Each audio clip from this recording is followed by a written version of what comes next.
के ग्वालियर से, जहां श्री हनुमान सत्संग धाम पर भक्तों ने तुलसीदास जी का मनाया जन्मोत्सव। खबर के बारे में विस्तार जानेंगे, उससे पहले लेंगे एक छोटा सा ब्रेक के बाद जल्द हाजिर होंगे। इस खबर के प्रायोजक हैं फास्ट को। जल्दी हो जाना तो फास्ट को बुलाना। बाइक से लेकर लग्जरी कार सेल्फ ड्राइव पर उपलब्ध। ग्रुप ट्रेवल के लिए लग्जरी बस भी उपलब्ध। सबसे सस्ता एक बार सेवा का मौका अवश्य दें।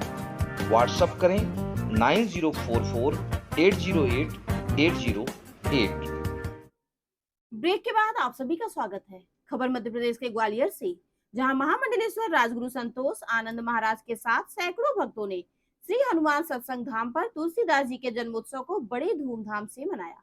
इस अवसर पर महामंडलेश्वर ने भक्तों से तुलसीदास जी के द्वारा रचित रामायण एवं अन्य ग्रंथों को पढ़ने का कार्य दिया। देखें ग्वालियर से नीरज हांडा की रिपोर्ट।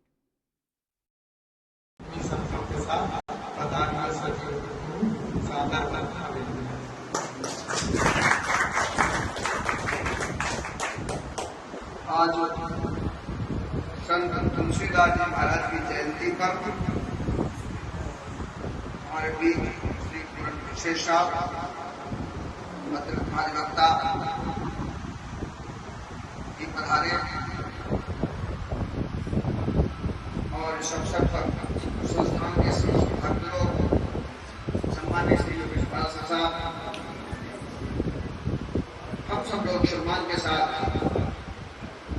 इनका सम्मान कर पाए, ऐसी भावनाओं के साथ हम तुलसी जयंती को मना रहे हैं।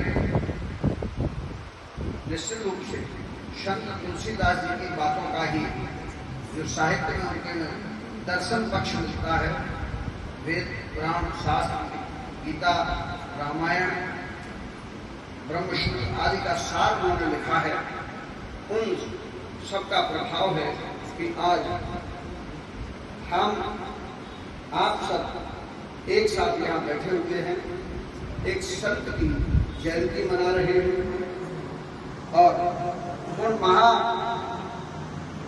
विभूतियों का जो समाज को न्याय के क्षेत्र में उनकी आत्मिक दिशा को संतुष्टि देने के लिए, उनकी मन और बुद्धि को शांत और सचेत करने के लिए आपके व्यक्तित्व काफी व्यक्तित्ववान हैं। मैं पुनः आपको बधाई देता हूं और सबसे आग्रह करता हूं कि इस हनुमान संस्थान के ऊपर वाले हॉल में चलेंगे, जहां पर सहभोज में सहभागिता बनाएंगे। शुभकामनाएं। तुलसी जयंती के अवसर पर भक्तों के लिए कुछ शब्द। तुलसी जयंती के इस पावन अवसर पर मैं पहले तो सबको बधाई देता हूं। वास्तव में साहित्य समाज का दर्पण होता है और वर्तमान का साहित्य ठीक नहीं आ रहा, सार्थक साहित्य की आवश्यकता है और पूर्व साहित्य में संत तुलसीदास जी महाराज का जो साहित्य है उसकी प्रामाणिकता के लिए न केवल भारत बल्कि सैकड़ों अन्य देश, सैकड़ों भाषाएं जिनमें संत तुलसीदास जी महाराज के उस श्री रामचरित मानस और उनके अन्य साहित्य ग्रंथ जो हैं उनको पूज्य ग्रंथ के रूप में देखा जाता है, जबकि सारे वेदों पुराणों शास्त्रों की पूजा सर्वत्र और हर समय नहीं हो पाती है। हमारा सौभाग्य है कि आज तुलसी जयंती के अवसर पर श्री हनुमान सत्संग धाम श्री हरिअवतार संपेट कृष्णा विहार ग्वालियर में बहुत सारे सैकड़ों भक्त ये तुलसी जयंती मना रहे हैं। उसका एकमात्र कारण है तो है तुलसीदास जी ने जो श्री रामचरित मानस और जो अन्य साहित्य की रचना की है वह कालजयी साहित्य है, जिसका अनुशीलन करके, जिसका अनुकरण करके मनुष्य मनुष्यता को प्राप्त करता है, मानवता को प्राप्त करता है। पिता का आचरण, पुत्र का आचरण, पति का आचरण, गुरु का आचरण, दैत्य का आचरण, देव का आचरण, सबका वर्णन और कथात्मक शैली के माध्यम से उन कठिन से कठिन विचारों को श्री रामचरित मानस में सरलतम भाव से मैं कह सकता हूँ मैंने श्री गुरु बोल में लिखा है कि तुलसीदास जी की माँ हुलसी के तुलसी गजब कर गए, ब्रह्म तक जीव की वे पहुंच कर गए। जड़ को चेतन और चेतन को जड़ कर दिया, ऐसे भावी भविष्य के दृष्टा बन गए।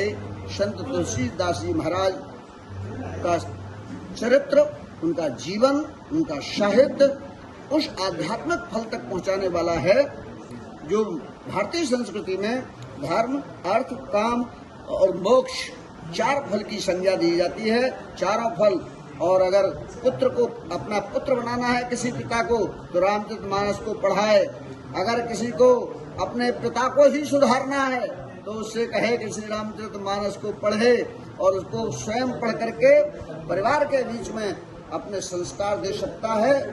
गुरु की गुरुता का अगर वर्णन है तो शिष्य की शिष्यत्वता का भी वर्णन श्री रामचरितमानस में है।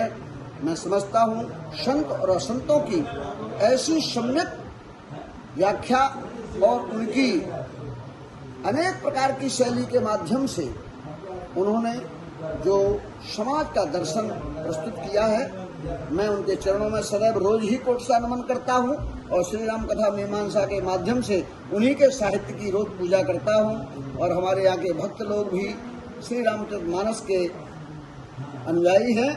मैं सबको, समाज को भी ये आशान्वित करता हूँ कि निश्चित रूप से आज खोई हुई मानवता श्री रामचरितमानस से आएगी। शासन और प्रशासन से अनुरोध करता हूँ कि जो मैं जब पढ़ता था आज से 60 साल पहले, तब रामायण के, रामचरितमानस के अंश कोर्स में थे, किताबों में थे, वे बीच में हटा दिए गए हैं। निश्चित रूप से उसका भी दुष्प्रभाव आज की मानवता पर पड़ा है। आगे मैं पुनः निवेदन करना चाहता हूँ कि श्री रामचरितमानस को केवल पूजने मात्र का ग्रंथ न रखें, बल्कि उसका अनुशीलन करें और निश्चित रूप से सभी अपने दायित्व और कर्तव्यों को पूर्ण कर पाएंगे। ऐसा अगर कोई अद्भुत राम का घर है, जैसे ये शरीर राम का घर है, तो ऐसे ही चैतन्य ये ग्रंथ है, जड़ नहीं है। जैसे शरीर में जब तक राम है तब तक यह चैतन्य है। यह मर सकता है, लेकिन ये तुलसी की रामायण कभी मरने वाली नहीं है। इसलिए यह मानव सदैव इसको पूजे जो शाश्वत रहने वाली है।